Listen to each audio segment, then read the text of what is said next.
So the first wave, when the war was first obvious, there are all these like white, tall, stretched out, blonde-haired people with like piercings and tattoos everywhere. They were the first Russians to leave, these kind of goth types. And I'm like, who are these people? I didn't realize we were getting flooded with Russians at the time. I'm just like, where are all these goths coming from? Right. We're going to devote our energies to sports and gardening, all the cultural pursuits as far as they're concerned. In fact, we're going to put the goons to sleep.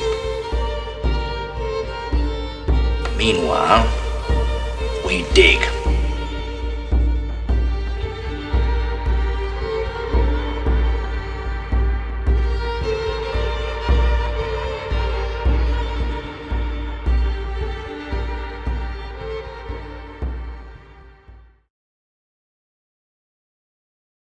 Greetings and welcome to the Anadromist. This is Burn Power coming to you today from Tbilisi, Georgia with another Anadromous Dialogue, a conversation that goes against the stream.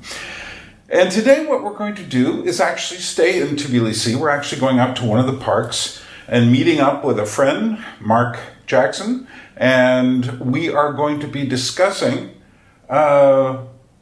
life in Tbilisi at this point, also many other subjects, including the fourth turning concept, what's been going on politically behind the scenes here in Georgia, traffic, and many other things. So I want to invite you to come along. By the way, if you are not a subscriber to this channel, I do need more subscribers. I need people to like the channel so that other people can find it. And do what you can. Press that bell icon to get notifications about when I release new videos. And with that being said, let's take it away. It's a nice day.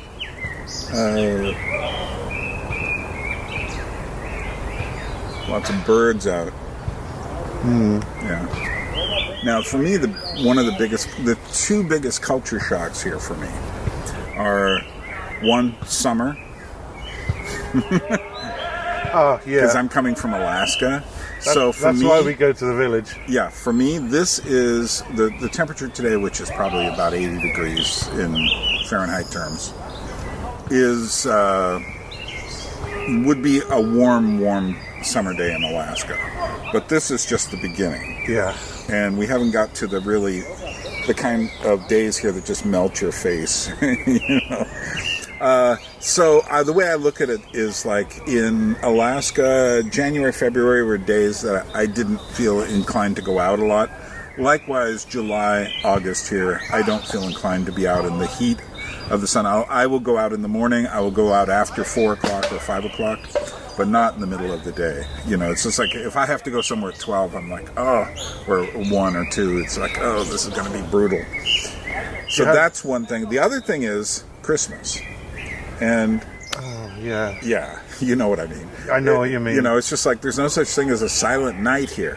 So their Christmas is on the 7th of January. Mm-hmm. So they don't do Western Christmas.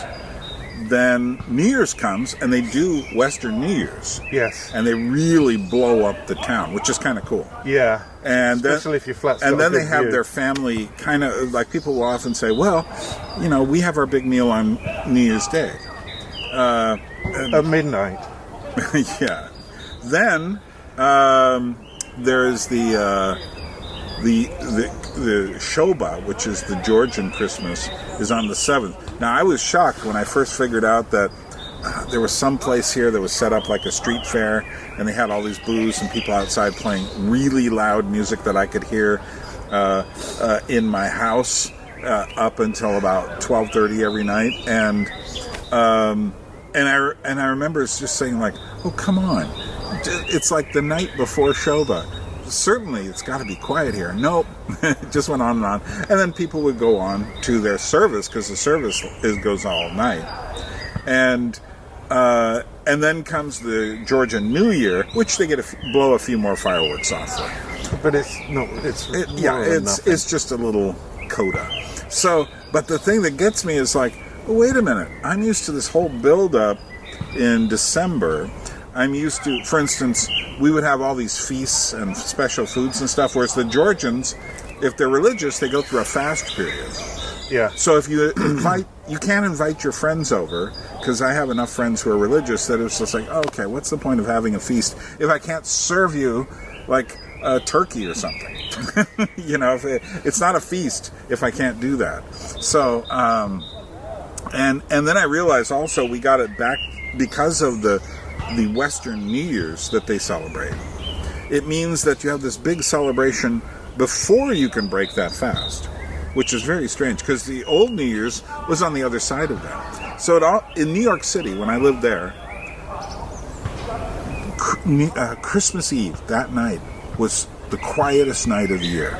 You could get tickets to any Broadway musical that night because nobody was there.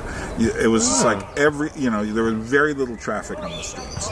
It might be cold, it might be, tolerable, but it was just had this aura over it, which I'm figuring out now that if that aura here comes closer to Easter.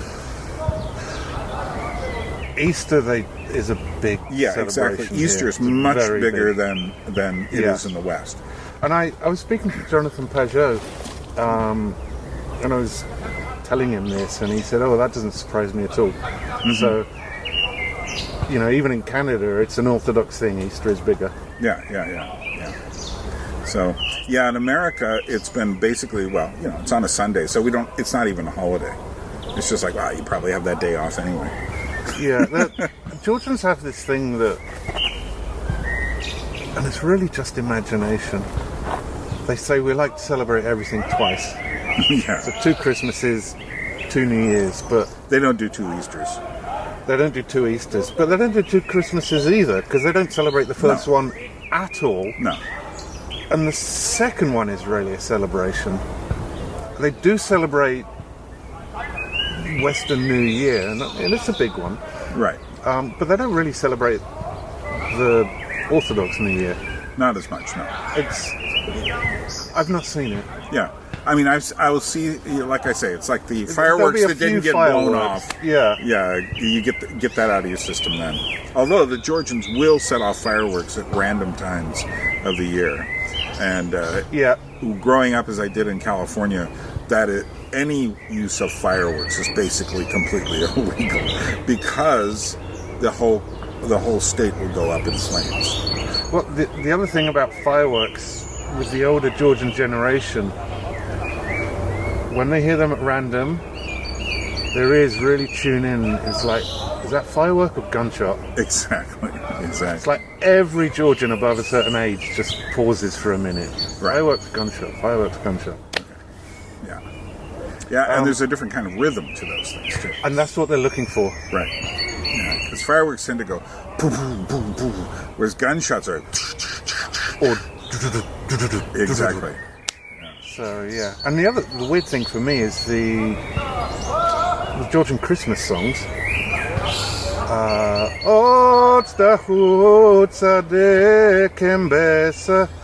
On the 25th of December. It's like, guys. Well, that's because the old calendar was the 25th of December, and then it's like a crustal displacement. Everything shifted slightly. But not the songs. Yeah. Do you know the reason why the Orthodox won't go with the I think is the Julian calendar the old one and the Gregorian the new one? I forget which one's which. Yeah. But do you know why they won't go with the shift? Why the Orthodox don't? I have a theory. Why not? And the theory, there was like a period where Christians were counting the angels on a head of a needle. And when we did this calendar shift, some idiot monk decided that, if we're doing calendar shift, then we need to work out the exact day of Christ's birth and then extrapolate from there, and they got to the 7th of January, and it's like, this is very short. Yeah. Well, there we go. Georgian holidays, which I do like. I've come to peace with the fact that I'm not getting my normal Christmases. Someday I will go away during that period for a holiday and get one. I actually foresee issue because 25th of December, Christmas Day, is so embedded in me. That's one cultural thing I'm not letting go of. Oh, I know. It's not happening. So, in Georgia, 25th of December, the kids are still at school. They get the day off. They get the getting up at 5 a.m., really excited, opening the present experience that I had as a child. I'm not letting go of that, and I want to pass that to my children. And if I had children, I wouldn't either. So, yeah. So, and we have the full Christmas meal, and we'll try and get family, and they'll turn up at 9 p.m. because they're all working. Right. And so it's not perfect. No, and I'll normally do a traditional English. Yeah. Well, I left a comment. I made a video on this on my Georgian Crossroads channel. It's my biggest culture shock. And I then left a comment somewhere, I can't remember which social media, and some Russian person said, well, you have a big feast on, we have a big feast, on New Year's Day, so that should be all right. And I'm going like, you have no idea. No idea. It's just like we build the whole year up to Christmas. Yeah. I mean, that basically... It's massive in the West. Yeah, if you were to say, what is the year, the culmination of the year? Christmas Day, followed by, a week later, by New Year's, and also a week off work. Yeah, exactly. So you have this period in between there where you're in this festive mood. But here's the thing that Georgians also don't get, and I'm sure this drives you nuts. They don't get the idea that, okay, so they've figured out to play a lot of commercial Christmas crap in their malls.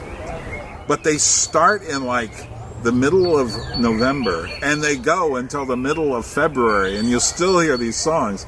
And I tried to explain to Georgians, see, in America, what we do is on January 2nd, nobody wants to hear a single Christmas song until next December. Yeah, we're done. And especially the cheap crap songs. Some new pop singer doing yet one more version of the Holly Jolly Christmas or something. It's just like, no, we're done. But I've been walking literally in February at the Galleria Mall and heard some kind of groovy version of Silent Night, and I'm just going, oh please stop.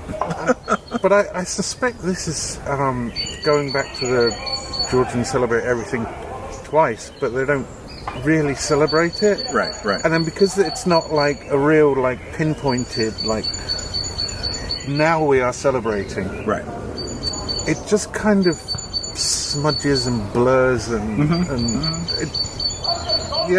I mean, that's bound to happen. Yeah. Except Easter, which is right. So, Georgians... That's the celebration. For Georgians, Easter is the main day of the year. Yeah. That is the it's kind of like the whole year kind of revolves around that. And so after Easter, basically, you're ramping up towards summer now. And whereas in America or England, after Christmas, then you hunker down for the winter. Yeah. I've always thought, we have these winter songs like Walking in a Winter Wonderland, which have nothing to do with Christmas. And you never hear them in February. No. Because by February, it's not a winter wonderland anymore. It's just slush if you get snow. Where's spring? So how long have you been here in Tbilisi? It's complicated. 8 years.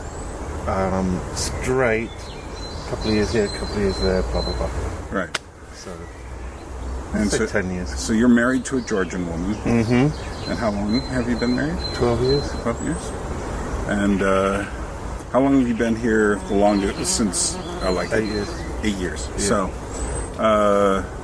and still like it here? Yeah. It's awesome. I would ask you to speak up a little more. You're kind of being early morning. It is early morning. That's okay. That's okay. But I can tell I'm going like this. So if I'm going like this, this is going, hey. So actually, it's a pretty good microphone. It picks up quite a bit. It's stereo. And that one's got a microphone too, and that's pretty good. So, so 8 years in Tbilisi, and We have a guest. Yeah, see if this woman is coming by with her dog, no doubt. Of course.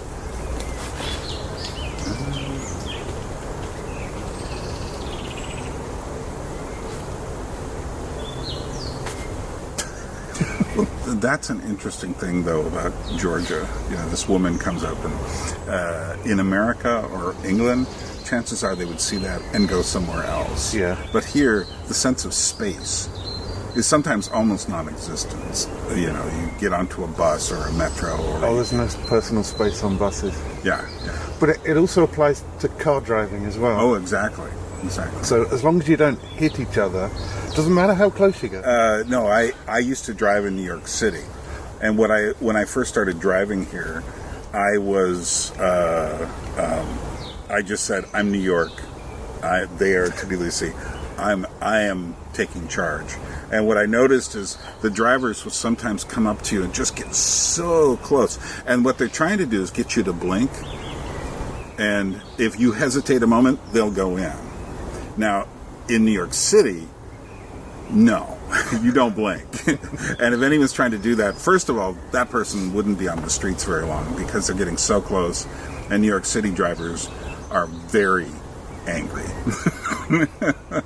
Although I have seen one situation here where some guys got out of a car and piled on someone else in another. But I have the feeling that was more of a personal vendetta or something. I've seen one road rage incident. Right. If you drove like that in England, you'd see a lot of road rage, but no one's bothered about it. No, yet. That's the thing, is that even though they are kind of really sneaky, pushy drivers, they're not really angry drivers, by and large. And you'll also see things like, I've seen women here drive in a way I would never see women drive in America, and they'll be just as pushy, and it's like, and if you leave some sort of gap somewhere, they will move into that space. And I figured it out that Georgians are a bit like sharks. They have to always keep moving. So their whole life is like that. They're always moving from one place. They have to keep moving forwards. Never see a Georgian reversing their car. No, not reverse on a car. No. Not reverse on the street. And I think they also don't have. See, now I think in England, you probably are very aware of people behind you and not wanting to inconvenience them. And that's similar in America. So we have this kind of 360. Also, we have like this much space around us. If you get inside of that space, we know. And if a man, for instance, gets inside of a woman's space from behind her, she's like on high alert. And so, but here, it's like no one knows you're behind them. Because no one looks, because they're going forward. Right. And it's like if they stop in the middle of the street, you're right behind them, they stop in the middle of the street, you'll never hear anyone go, oh, sorry, Bodishi. It's always like you just have to go around them. They act like nothing happened. But the worst part is parked cars just pulling out. Yeah. And they don't look behind them. I'm like, how are you still alive? Yeah, but it's the shark thing, though. They're all moving like that. So in a way, even though the Georgians seem like really reckless drivers... Because they are, but they're actually very good drivers in a physical sense of they're always kind of... They kind of know, oh, there's someone in the road. You may not think they know that, but they do. One of the strange things is... old women walking in the middle of the road, if you know what I mean. And they're still alive. Yeah. And in any other country, it's like, how come no one has hit them? But Georgians are so used to just random things in the middle of the road, which is another weird. Oh, exactly. So you get out of the. You have a car? Yeah. Yeah. So you know what happens as soon as you drive out of the city. You start running into cows. Well, not literally running into cows, but, there are cows Flocks. just on the streets. Yeah. If you go up to Gajordi, which is not very far, suddenly there'll be cows right on the main artery of the well, it's not a highway, but of the main road. And no one's trying to, protect you. I've seen them just laying down on bridges up in the mountains. Yeah. What has been your, what have been some of your culture shocks here? Things that you go like, I can't believe they do that, or... I think driving was probably the biggest. It took me about a year to pluck up the courage to start driving when I first moved here. I was terrified. Mm-hmm. Culture shocks. I feel more at home here than I do in England. Oh, is that a culture shock? No, it's the opposite. It's a culture shock when I go back to England. Yeah. For me, this is normal, and I think it's because I'm quite emotional. Right. And Georgians are quite emotional. Right. And we just understand each other. Right. Whereas I always felt like an alien in England. Mm-hmm. I never felt like home. Mm-hmm. But I get the feeling a lot of people who live there feel like aliens. That is to say that they are in kind of these bubbles away from each other. They have more personal social distance, in a sense. Does that make sense? I could do a deep dive on this if you want. That's the UK. So, but yeah, I think that trained from birth to be cold-hearted. Let's put it that way. Is the most polite way of phrasing it. Yeah. Where in America, we are completely obsessed by our rights, and that takes the form of, if anyone thinks you're stepping on their rights, ooh, So here, no one seems to think about that very much. That is to say that what we were just saying about walking down the street, and someone just no one would say, "I'm sorry," because it's kind of like there are no rights involved. And it's the same with the traffic. There are no rights involved. I need to think about that. Whereas in America, for instance, if you were on a freeway in Los Angeles and acted like a Georgian driver, you would be dead very shortly with some guy who has a gun in his car saying, like, you are in my way. But just imagine one of the Georgians here jumping a queue in the England somewhere, and just how they would be looked at. Because, I'm sorry, we're in the queue, and you don't have the right to jump in. Whereas here, I look at Georgians as being more like they're all part of the same family. Some parts of the family don't like each other. But it's kind of like no one would apologize in a family for getting to the bathroom before someone else. Does that make sense? That is to say, it's kind of like, I got the last of the Cheerios. No one's going to say, oh, sorry. I mean, at least in a lot of the families I've seen in America. Well, that's a bad example, actually, when it comes to food. But yes, because Georgians are very generous with food. But there's also the last morsel on the plate is like the shame piece. Mm-hmm. And nobody wants to eat the last piece. So there's always like one piece left in every bowl. Mm-hmm. Right. And I've really not thought about it in terms of rights, so I'd need to ponder that for a while. Yeah, well, like I say, in America we're rights obsessed. Yeah, and that's why I think true. About it. And on one hand, that's a good thing to have rights, and on another hand, it's not because it means everyone is so. Well, this is how you get the victim culture. I'm a victim because my rights weren't upheld. And you also get a lot of this envy culture. Not that Georgia is free from envy or victim status or anything like that. I mean, they have their own version of history, which they've been squat on quite a few times, and they remember that history, Oh, yeah. Yeah, yeah. Which is part of what I think is feeding a lot of the hostility right now that's going on. Or hostility is the wrong word. Protests. But they aren't that angry. It's a party. Yeah, yeah. Have you been to any of them? Yeah, I have. They're fun. Yeah, exactly. And I was with a Georgian friend the other night, and there was one that came up near my house on Chadchavadze, and we went over there, and he's kind of a philosopher, and he was looking at it all very philosophically, and he's looking and goes like, he says, this is just a party, or not a party. He says, this is just people getting together in the street. Having fun. Yeah. Something you said earlier, Georgians know their history. When I grew up in England, history really wasn't a very important subject. Mm-hmm. In Georgia, it's a very, very important subject. Oh, yeah, yeah. How is it in America? I would say when I was young, it was more important. I grew up in California, so I learned a lot about the gold rush history. I learned a lot about the Wild West. In a sense, we started with California and Father Junipero Serra and the founding of the missions and talked a bit about the natives. And then as it went out, you learned more and more and eventually learned about America. That kind of education doesn't really exist anymore. Now it's more...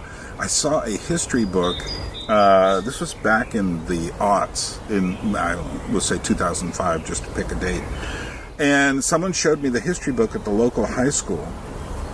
And this was for high school students. And they were, it was not in chronological order. It was not on any one subject. It was like, so feudal Japan here, the Gilded Age of railroads and stuff like that there in America, a bit of England over here, but not chronologically. It was all just mixed up. I think it was by subject, very postmodern. And I thought that was really fascinating because I said, so people are seeing things more like a kaleidoscope now. Do you think it's a wanton destruction? Because the reason I'm curious, because watching your videos, it's like, this guy's really into culture, like way more than I am. I mean, I've always just avoided the damn thing. Right. But one of the things about understanding your history is it gives you roots. Mm-hmm. Mm-hmm. And you can move countries or whatever, but you've still got those roots, and there's something earthly about that. Is that the right word? Earthy? Earthy. It's almost like a physical presence within you. Yeah.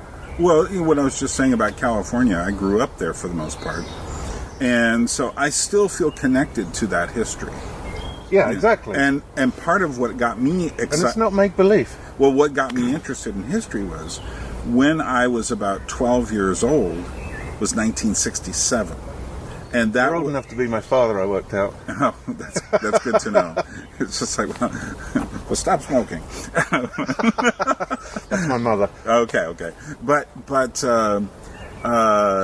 no, so I was in the San Francisco Bay Area and had a front row seat to all of the changes happening there. Then I got involved in 1970 with this Jesus People group when I was 15. And later I found out that was like, related to the Ground Zero, the Jesus People group.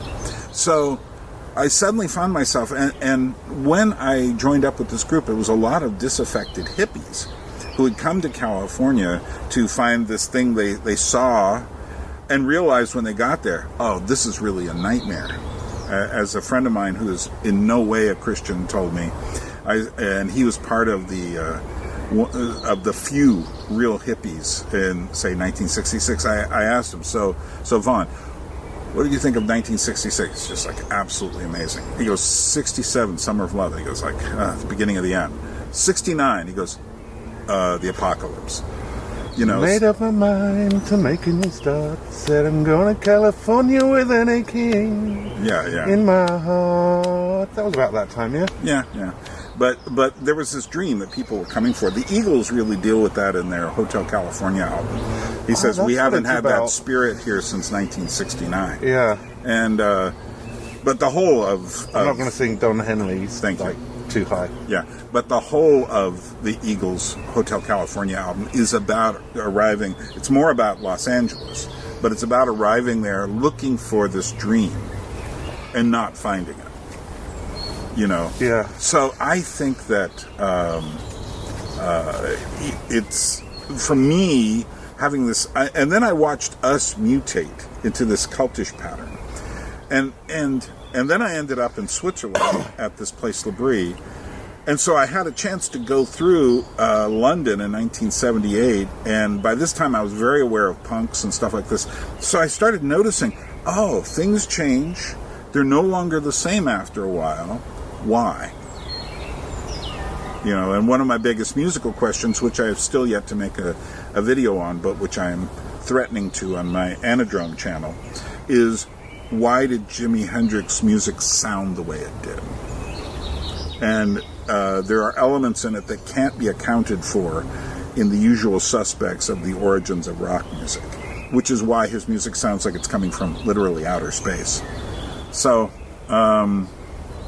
yeah. That's why I'm interested in history. So for me, part of it, I think that interest in history led me to an interest in what time is. Yeah. I've got so many things going on in my head after what you just said.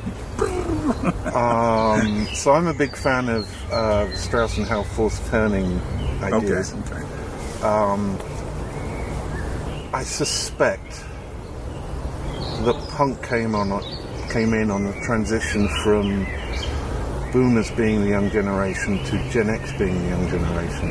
It was... They're the middle generation. They're between the two. They're between the two. Yeah. I suspect there's something there, but I'd need to do a lot more research. Yeah, actually it turns out that what we call the Boomers can be divided in two, and they're almost two separate groups, and I'm in the second one. And so, but you know, I was just thinking the other day, we often think that this whole obsession we have with labeling generations and such is actually really recent. And the first books on the subject, I did some research on it. In America, we have these, books on the 30s, on, the 40s, on, the different decades and stuff. And we tend to think that those are the cutoff dates for events. And sometimes things work out that way. But that didn't start until the 1960s. Yeah. And the first books on the subject in America, and I think pretty much anywhere, came out in the late 1960s, early 70s, because people were saying, what did we just go through? and then they looked back a little and saw, oh, the 50s were really different. And then they go, oh, and then there's World War II. And then they said, oh, the Great Depression. And then they said, oh, the Roaring 20s. And so they had this whole thing that kind of fit this pattern of decades. And I've since learned to question that, because for me, the 60s starts with Kennedy's death in 1963, around that period, and goes to about 1974, 75. Yeah, I think holding it in strict decades is and of wrong. Course, because, I mean, there's it's always different in different places, too. Yeah, but there's always transition periods. Yeah. And I'm really into cycles, so... the Strauss and Howe, probably the most famous Strauss and Howe book, came out in 1997. Right. It had a lot of Explain the fourth turning to people who don't know that theory. God, I'll get shot for this one. So, you have a major event like the Second World War. And what Strauss and Howe did, they're basically historians. And what they did was they looked at these big events, like the Second World War, like the American Civil War, American War of Independence, colonial wars. And they're like, they're almost exactly 84 years apart. That's weird. But what they did that historians hadn't done up until then is they looked at how these big events affected different age cohorts, and they found a repeating pattern that they weren't looking for. So we talk about the hero generation, or the GI generation in the US. What we would call the greatest generation. Yeah. They were the young men during the Second World War. Mm-hmm. The children during the Second World War, unsurprisingly, were very overprotected, especially in places like England. So Strauss and Howe named them the artist generation. I still haven't quite figured out why they use that term. The generation above the hero generation, they would be all like the commanding figures like Eisenhower and, all the generals and blah, blah, blah. And then a generation above that, you got like Winston Churchill and they call them the prophet generation. And then the cycle repeats itself. So boomers become your new prophet generation. They're born after the big event, and they don't see all the horrors and all the terrors of the Second World War, and they're not overprotected. They're given free rein, and they're given maximum freedom, and they become very individualistic and very ideal. The generation after them, that's me, that's Gen X, with a nomad generation. So we're kind of ignored, we're left on our own, we raise ourselves, we've got these latchkeys. Most aborted generation in world history. I survived. Thanks, we raised Mom. ourselves and I survived that. Right. The day I left school at the age of 16, it's like gazillion synthetic drugs appeared everywhere, and that killed a lot of my friends. I survived that. Didn't really get into drugs.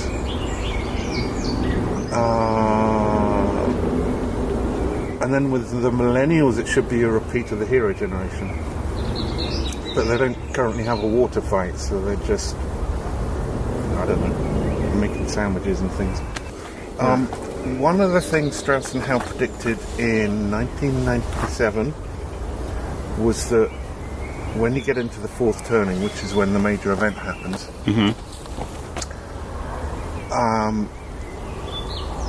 you get, I can't remember how they phrased it, but the minimal divergence between male and female. And after the fourth turning, you slowly get this maximum divergence. So a man is a man and a woman is a woman. During the fourth turning, which is where now, you get this men and women not so different. And that's exactly what we're seeing now, and I find that fascinating. They predicted it in 1997. Right. So, see, I've heard this and I've heard it explained in detail.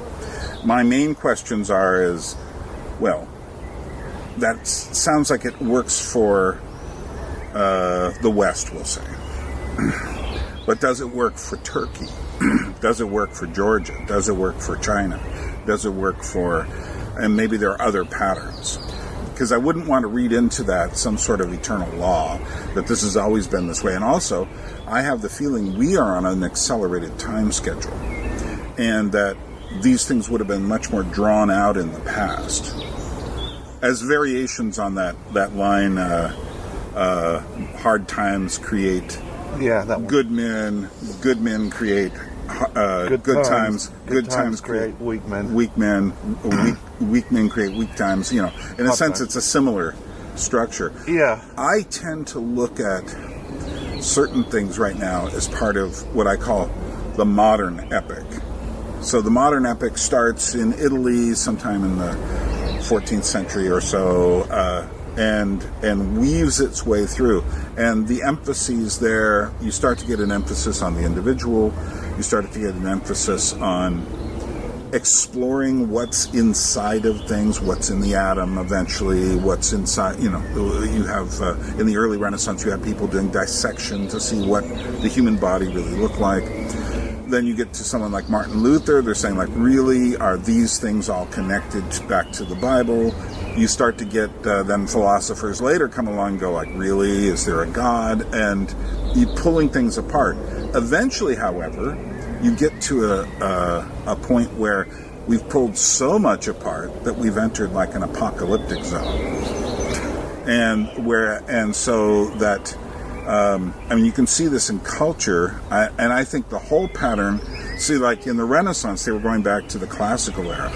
By the time you get to the Romantics, they're going back to the Middle Ages, and then eventually you have people going back to, well, the hippies, for instance, were going back to the 1930s and the Wild West era, although they were identifying more with the Indians. And and then by the time you get to the 90s, you start actually getting people sampling things from just a few years earlier. And I think at a certain point now, we've lost the feedback in the system, and all it is noise. So it's just like, and to me, we left completely the modern paradigm sometime around the turn of the millennium, a little bit before, in some cases a little bit after in others. But now people don't think about history, the younger people don't, because we're glued to this thing. And this is all about now. This is like, oh, my friend is trying to contact me now. I need to read this now. Oh, that news event is happening now. This is now. That's now. And what's really interesting about this pattern is this now will disappear in a week and be replaced by another now. So, but I don't think that's sustainable. And I think we are looking for another paradigm, because the nowism, it fits perfectly with consumer culture, but consumer culture has also got a lot of, it's a devil's bargain. So, but, you know, different parts of the world are catching up differently at different times. So Georgia, I tend to look at Georgia as being in the 90s now, cultural. That is to say, they're I put it in the 50s. Well, some aspects are. Depends. If you go into a village, they might be in the Middle Ages. You know, go up to Tusheti or something. So I spend a lot of, my wife's, I've got a summer house in my wife's village, so I spend a lot of time. Where is that? Near, what's it called? Cav. It's about an hour that way. Towards Racha?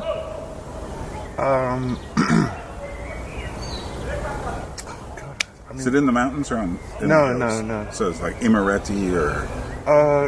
Caspi. Okay. Oh, it's near Caspi. Okay. Oh yeah, I can see what you mean by medieval.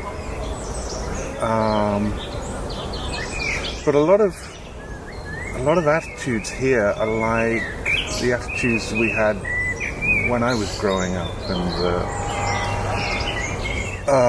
the insults that you're not allowed to say these days, but it was just normal back then. Mm-hmm. Like calling someone, say, Right. That kind of stuff, which was just normal in the 80s, but now it's like, oh yeah. No, I have recordings of jokes and stuff. Black comedian Richard Pryor in the 1970s. It's just like you would play that for someone today and of any race, and they would just be like, this guy's peeling the paint off of all the walls. Just because, this isn't making anybody happy. But the whole point during that period was it was still a modernist era, so people were stripping the illusions away from things. Whereas when you get to the postmodern era, suddenly we've stripped the illusions away, and now people are just saying, well, we can just construct this any way we want. And they are. Yeah. So you were about to say something about the fourth turning again? Yeah, because you said, well, does it apply to Turkey? Does it apply to Georgia? I think it does apply to Georgia, and I've been chatting to a friend of mine about this. But they had their fourth turning in the 80s and 90s. And so there's a phase shift between, let's call this the East, and the West. The West had the last fourth turning in World War II. Right. And the fourth turning's 20 years, so it's all the build up to World War II Right, and right. then a bit after. So in Each turning is about 20 years. yeah, Yeah. But some people have said this is that, like World War II apocalyptic turning again. we're heading there. Yeah. I don't know if you want to go down that path. So my wife would be. I mean, she's called last of the Soviet born here. She's not called Gen X. Mm-hmm. And Gen X nomad generation. So to put this in film or book perspective, Aragorn would be Gen X, nomad generation. Same with Han Solo. Gandalf would be a boomer. Right, that's really funny. Same with Obi-Wan Kenobi. Mm-hmm. And then Luke Skywalker's the hero generation. Mm-hmm. So that's kind of how it works. Yeah, until you get to the new movies. I haven't watched them. Don't spoil it. So my wife would be Gen X if she grew up in the West. Yeah, I was thinking. She's last of the Soviet born, so I think that makes her the hero generation. Mm-hmm. Or maybe... How old was she during the 90s, which is when Georgia had a lot of civil and strife and real violence? I'm sure we've both been told some horrible stories about that period. Right. Was she in her young teens then, or was she... She was in her young teens. She was queuing outside the bread shop with friends overnight and playing guitar, and she would organise tickets so the older people could go home and come back. Right. And so she was doing all that stuff during the 90s. Well, so where are we now here? Without going, like I said, without going too far into the weeds on this, what do you think about what's happening now in Georgia? And for those of you who don't live here, I'll just make another comparison. So Go ahead.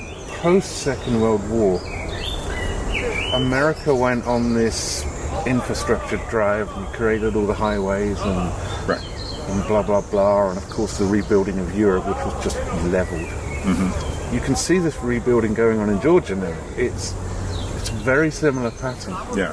So, yes, I think the fourth turning applies here, but it's out of sync to the West. Right.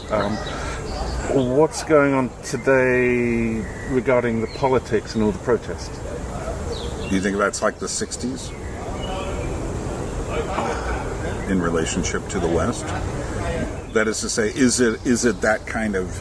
Do you think that the people on the streets here are that kind of... what is that the artist generation? No, that's the prophetic generation. I'm a little confused. Okay, I'm confused as well. Let's Okay. pass on with the generational stuff. Okay. Is it like the hippie movement? I don't think so, because it's very much rooted in Georgian history and the fact that over the last 200 years, Russia has consistently... Can I swear? Go ahead. Russia has consistently Right. for 200 years. Right. And Georgians study their history, so they know this, and Right. they're just fed up with it. Right. So now we've got this... We've got this new bill coming in, which is... Very similar to certain Russian bills. very similar to certain Russian bills. And it basically says if you have a foreign income more than 20%, you have to declare it. And they'll put you on a list. And at the moment it's restricted to certain media groups, I think. But I have a foreign income of more than 20%, so I'll be on the list. But is it for individuals or is it for groups?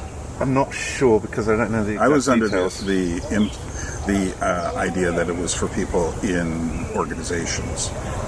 It might be at the moment. Yeah. But creepage. Mm-hmm. But the problem is not the problem, as they say. The actual problem is the increased Russian influence in Georgia, which the Georgian people do not want. And that's really why they're protesting. What some of the people out there watching might not know is that after the Russian invasion of Ukraine, we first got a wave of about 30,000 Russians who were trying to get away from Putin. Then he called this mobilization of sorts, and then we got wave. well. Then there was a wave. Well, we had at least 300,000 people at the border, but out of that, about 100,000 stayed. But people were already leaving from the first group, and many of these people used Georgia as like a jumping off point to other places. Yeah, And that's exactly how I see it. yeah, and I would say we are below 100,000 now. And my Russian friends here tell me that that's their impression as well. A lot of people have left, and but at the same time, there is now supposedly most of these people are here to get away from The draft. or the government or Putin or Yeah. whatever. However, they brought a lot of money with them, which Yes. changed the value of the lari. Yes. And I'm sure you feel it. There was that time when suddenly the prices were all going out. The prices went up because of inflation, but then our respective currencies got weaker at the same time, which was a bit of a shock. Yeah. Can we describe the waves? Because I found that Yeah. fascinating. So the first wave, when the war was first obvious, there are all these like white, tall, stretched out, blonde-haired people with like piercings and tattoos everywhere. They were the first Russians to leave, these kind of goth types. And I'm like, who are these people? I didn't realize we were getting flooded with Russians at the time. Right. I'm just like, where are all these goths coming from? Right. The second wave, when he announced the draft, it was all families with dogs. Yeah, suddenly we have all of these dog places now, places to both house your dogs, to look after your dogs, to operate on your dogs, to feed your dogs. And in fact, Russians here even will take dogs off the street here, which are generally friendly, and adopt them and take them home. Well, Georgians have been known to do that as well. Yeah, but Georgians tend to feed them on the streets. Yeah. Just like the cats. We have a spot in my courtyard where I know this is where I leave the food for the cats. So, all my meat products go there, except I'll drop the bigger bones down for the dogs in the neighborhood. Yeah. And I noticed there's like armies of people with these yoga mats wandering around Vodka. Yeah. Well, also, I've heard that the drug problems got worse. That's interesting. Yeah, particularly over near Sololaki. The Russians didn't just come without their own issues. And when you get that many people, what does Georgia have now? Are we about 3.5 to 4 million? I always go with 4 million. Yeah. So, but even still, you bring in 100,000 people and add that's a big percentage of the population. But it's also skewed because they only head for the cities. Exactly. So we feel it here. So it's basically Tbilisi, Batumi, as far as I'm aware. They didn't go anywhere else. No. They wanted the thing that was most familiar, which is city life. And so we tended to get a lot of the hipster Russians. Yeah, and I noticed that among the Georgians, for instance, after that, we started seeing a lot more Georgian girls getting their hair dyed different colors. And I thought that was really interesting, that there was a knock-on effect. I assume that was the American influence. It's a combination, because I think a lot of this is coming from the West originally. Yeah. And the way it works is in terms of influence, actually Russia gets it before Georgia does. So it's, Russia has, lots of the same problems of alienation that we have in the West. Georgia, for instance, has some issues, but they don't have I've tried to explain I've often been tempted to do a video on my Georgian Crossroads channel. That is, what would happen if Tbilisi turned into New York City overnight? And the things that would change. You've mentioned this before. Yeah, Go well, on. yeah, well, the things that would change is we have these payment machines on the street, and I've used them, and you put money into them and you pay your bills, and or you can do other things. You can pay your gambling debts, which I think is really bizarre, because these are bank machines. But these aren't the cash machines. Mm-hmm. These are just these payment machines. And you'll see people come along, and you see a couple of kind of burly-looking guys, and some smaller guy come out and open it up, and you hear, and then they pull all the money out and go. In New York, this is New York or Georgia? No, this is here. I've not seen that. Yeah. Huh. But here's the difference. In New York City, those machines full of money on the streets at night would be gone in a week. And guys would come up in trucks, literally. They would simply use what we call channel locks, these big things, snip the chains, throw them in the back of the truck. No, we're not going to worry about the money. We'll get that later. And just take as many as they could. So that's one big change. It's like a few years ago, another big change would be here. When I first moved here, I was living in an apartment in Sabortalo. And this was an old Soviet apartment. So from the front, you're on Vazhepshevela Avenue. So it's this... a pretty busy thoroughfare. But if you go around the back, well, it is black. It's black as pitch when you go around there. There's no lights. Maybe a light will come on when you get near it. But, and then I would go into this dark, dark doorway that's absolutely, looks like the antechamber to hell. It doesn't look like a nice entrance to an apartment building.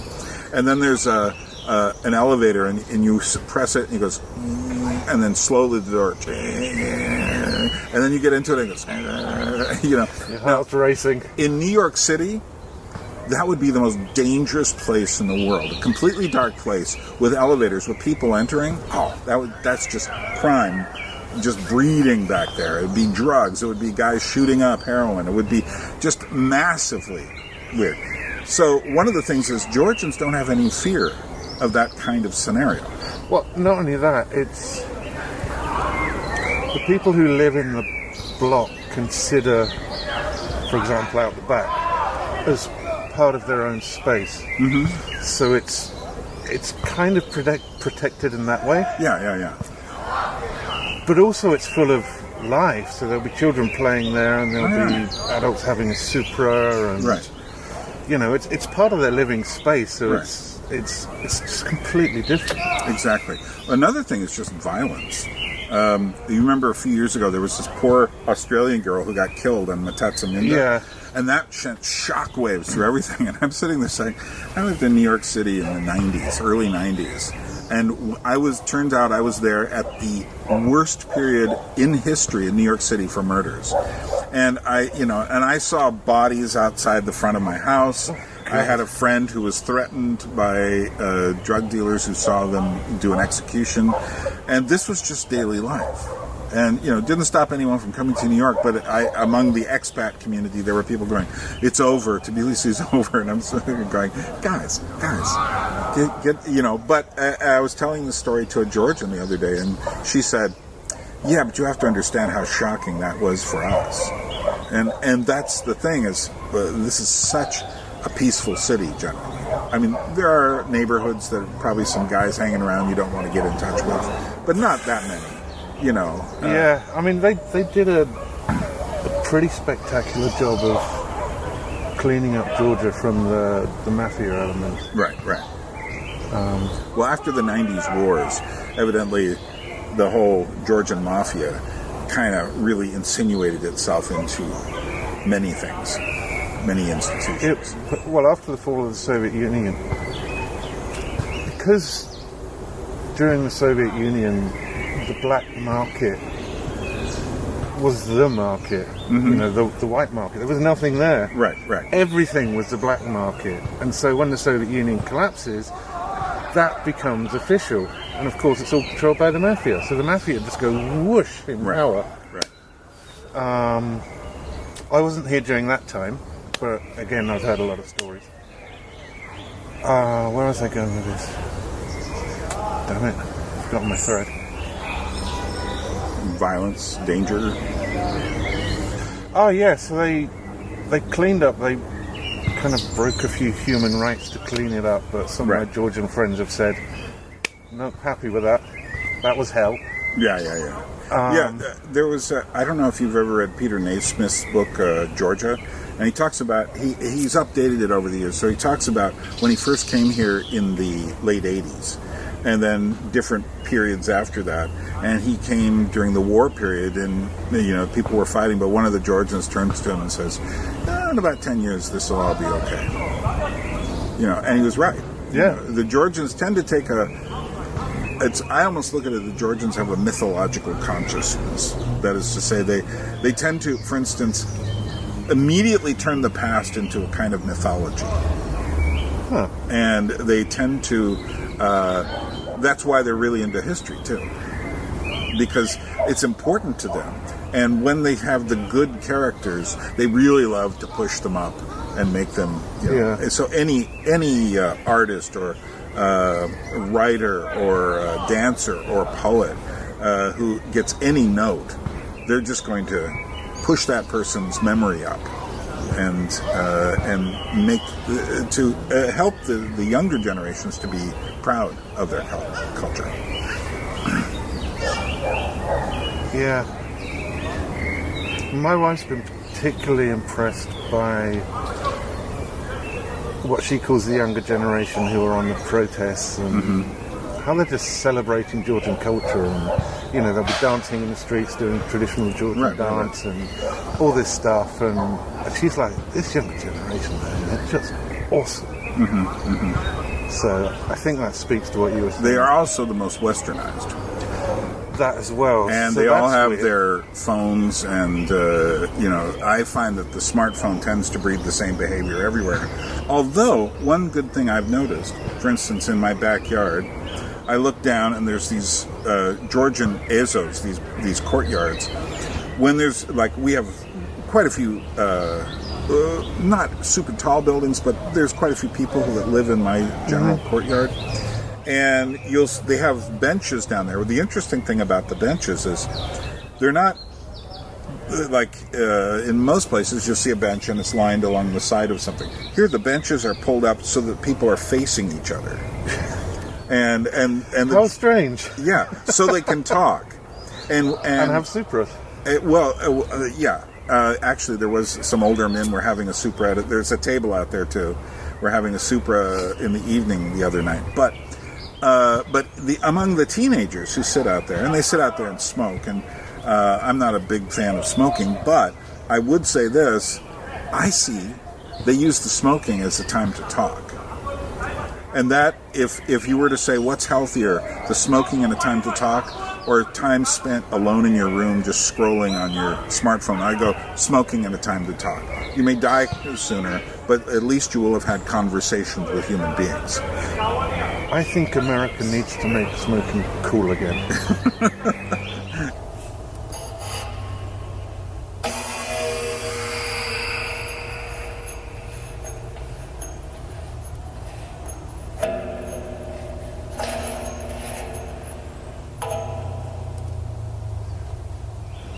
And I'm very serious about it. I understand what you're saying. Do you? Yeah. Because, smoking's bad, okay? Yeah, fentanyl's not quite so good. What? Maybe we should go for smoking and not fentanyl. Right. Just saying. Well, the whole drug situation in America, including the drugs, prescription drugs, is just... we won't go there. It's just too big. But no, the problem in America is you have... every child has a smartphone. 11-year-olds will, if they don't have a smartphone by that time, they will be mercilessly teased by their peers. And my children don't have one yet, but I'm feeling the pressure. 10 and 8. Yeah. I'm really feeling the pressure because most of their friends have smartphones now. Right. Well, the problem is this also creates a kind of behavior. Now, for instance, I often tell my friends I have Facebook, and they will tell me why, because it's so old-fashioned in America. But I say, well, here's the thing. It's one of the only apps I use on my smartphone because Georgians don't use Facebook the same way Americans do. Georgians use it for instance, they'll send me a little text message and I'll get a little ding if they're on their way or whatever. They don't use it for catching up with each other.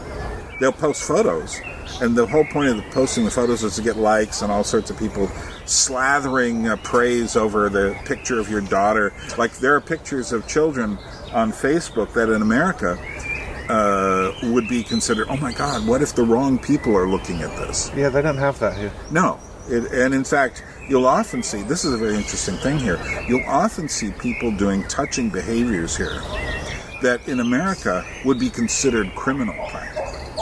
Like older men with their arm around a younger girl, and it's their cousin or somewhat close, and no one is doing anything. But I often think, Georgia is a very touchy culture. It's it's back to that body space and car space. It's kind of the same. Yeah, and you'll see teenage boys hanging around in the metro or something, and they'll have their arms all over each other, or even holding hands or something. Yeah. And if you were to suggest, however, that there was something going on here more than friendship, you would probably not make it out of that metro car. No. Without some bruised because body that's parts. Still a big insult. That is. So, but the strange thing is, the more that the modern aspect of that comes in, the more that would change. Or it might do the opposite and put people's back up and create a resistance. That's what I'm saying. Oh, okay. Yeah. So it's a very strange. People often will look from the outside and see one thing. I recognize, it's just like, okay, this is this. I will when I greet men, I'll touch on the side of the cheeks. Kind of. You're kind of kissing, but you're kind of not. And yeah, sometimes it's an air kiss. Yeah, exactly. But in America that seems odd. It felt odd when I first. Oh, that was a culture shock for me when I first came to Georgia and men kissing each other. I'm like, that's weird. Right. I got used to it so quickly, though. It's just normal now. Yeah. Well, I was used to it because I've spent a certain amount of time in France, where that thing isn't as still exists. Yeah, exactly. Yeah, same with Italy, I think. Yeah. Whereas if you go to another culture like Poland, now Poland, the men will do things like kiss the woman's hand and stuff like this, which in America, that's like, what are you doing? It's just like, that's too much. Women don't want that. And, but then again, women in America and women here are two really different subjects, Yeah, I think women here know what they want and women in America don't. Yeah. But they imagine they know what they want. Yeah. And then when they get it, they're like, Okay. Well, Mark, it's been good talking to you. And you've put your official voice on again. Yeah. And it's time to wrap it up. So. Okay. Well, we want to thank Mark for joining us in Vake Park on a nice sunny day. Not too sunny, only about 80 degrees. Actually, it got up to 90 later that day for those of you Americans. For Georgians, that's about 33 degrees. Or Europeans or Asians or South Americans or anybody else but Americans. But hey, I defend the Fahrenheit system. It's far superior to Celsius for humanity, not for science. But nobody does science in Fahrenheit. It's for humanity. Someday I'll discuss that. Anyway, thanks for coming along. And if you wish to contribute to the channel, there is a link below. I do need your help. And I don't make any money on these videos from YouTube. I don't have any advertisements. I do thank all of the people who contributed to my recent fundraiser, which is helping beyond that moment. If you followed the library diaries, you know why. Anyway, thanks for coming along. And as the Georgians say, droabit, which simply is a word that means temporarily, but what it really means is just for a little while. We'll be gone from each other, but we will meet again. A people without history is not redeemed from dying. For history is a pattern of timeless moments.